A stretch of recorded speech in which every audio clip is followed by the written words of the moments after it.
Brought to you by Agilus Diagnostics.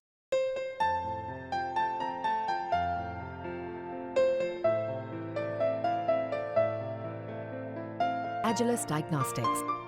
औरतों को जैसे वाणी मिल गई हो सोशल मीडिया से, इतने सारी कविताएं आ रही हैं, उसको कोई बताने वाला नहीं है कि इसमें सच्ची कविता कौन सी है। अच्छी कृतियों की पहचान होते रहना जरूरी है, वो अभी नहीं हो पा रही है कि साहित्य में कोई सिफारिश चलती नहीं है। 10-20 साल तक आप कुछ कर दोगे, अंत में सब बराबर कर देंगे आपको। हिंदी साहित्य की जो वर्तमान स्थिति है, अभी अराजक है, अभी स्थिति अराजक है। और इसलिए अराजक है कि आलोचना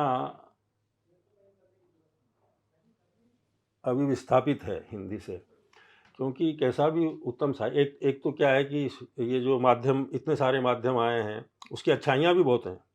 बहुत से ऐसे गाँव से, छोटे छोटे कस्बे से औरतों औरतों को जैसे वाणी मिल गई हो सोशल मीडिया से, स्त्रियों को, तो उसकी अच्छाई भी है, उसकी बुराइयाँ भी एक माध्यम में जो जो हो सकती हैं। लेकिन इतने सारी कविताएं आ रही हैं, उसको कोई बताने वाला नहीं है कि इसमें सच्ची कविता कौन सी है और ये है। मतलब उसको उसको उसकी वो होनी चाहिए ना, क्योंकि ढेर मतलब नकली एक ईडियम में कविताएं लिखे चले जा रहे हैं। नामवर्जी थे तो एक उपस्थिति थी, हालांकि अंतिम समय में वो कंट्रोवर्शियल हो गए थे, फिर भी कि नामवर की तरफ देखते थे लोग, कि नामवर जी जिस किताब का जिक्र कर देते थे तो मतलब लगता था कि सारी चीज़ें कविता के बारे में बोलते थे।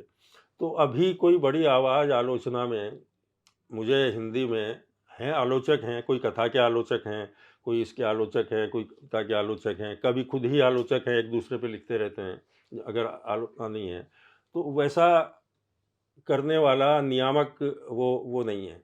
सारी चीज़ें आप कैसे फैसला करेंगे कवि का, बताइए। अगर अगर अगर समालोचक नहीं होंगे, हैं, कविता की जब तक भावक कहते हैं संस्कृत में, कि उसको पहचानने वाला कि होगा कोई पैदा, नहीं समझेगा मेरी बात। कृष्ण जी, लेकिन मेरा एक सवाल है। हाँ। आप कह रहे हैं कि समालोचक का होना जरूरी है नहीं, साहित्य के लिए। समालोचन की जो संस्था है ना, वो विश्वविद्यालय में जो प्राध्यापक प्रोफेसर हैं, वो तो सभी समालोचक होते हैं, उनका तो काम ही यही है। तो अभी मैंने कहा कि अराजकता की स्थिति है। पत्र पत्रिकाएं बहुत कम बची हैं, मतलब जो जो जो जो निकल रही हैं सोशल मीडिया पे, ये है। और मैं कह रहा हूँ कि अच्छी कृतियों की पहचान होते रहना जरूरी है, वो अभी नहीं हो पा रही है। अभी थोड़ा धुंधल का है। मतलब आप प्रचार प्रचार प्रसार के जरिए चकाचौंध कर दे रहे हैं। मतलब एक एक मीडियोकर साहित्यकार को भी आप एक बड़े साहित्यकार की तरह पेश कर सकते हैं, ये दौर ऐसा है। इसके ऐतराज़ जताने वाले अब बचे नहीं है। लेकिन एक होता है ना, हालांकि साहित्य में कोई सिफारिश चलती नहीं है। 10-20 साल तक आप कुछ कर दोगे, अंत में सब बराबर कर देंगे आपको। हमने देखते देखते बड़े महाकवियों की मृत्यु देख दी है, जो अपने ज़माने के सारे थे। आज कोई नाम लेवा नहीं बचा है। तो ये एक वो दौर है, ट्रांजैक्शन का दौर है। लेकिन मुझे खुशी है कि इतनी अच्छी रचनाएं भी इसी दौर में लिखी जा रही हैं। ख़ास तौर से युवा जो लोग हैं, युवा लोगों में मैं देख रहा हूँ कि अम, उनकी समझ, उनकी ये जो चुनिंदा जो आए हैं इस इन इन माध्यमों के ज़रिए, तो वो आशा भी जगाते हैं कि ऐसा नहीं है। वो भी अपनी तरफ से छान फटकार करते हैं ना, कि भाई क्या है क्या नहीं है।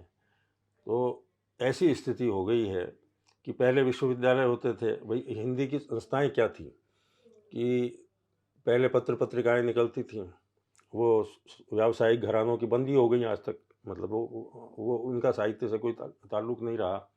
विश्वविद्यालयों का है, तो वो एक वहाँ पे अपनी तरह के उनके शोध जितना हो रहा है वो करते रहते हैं।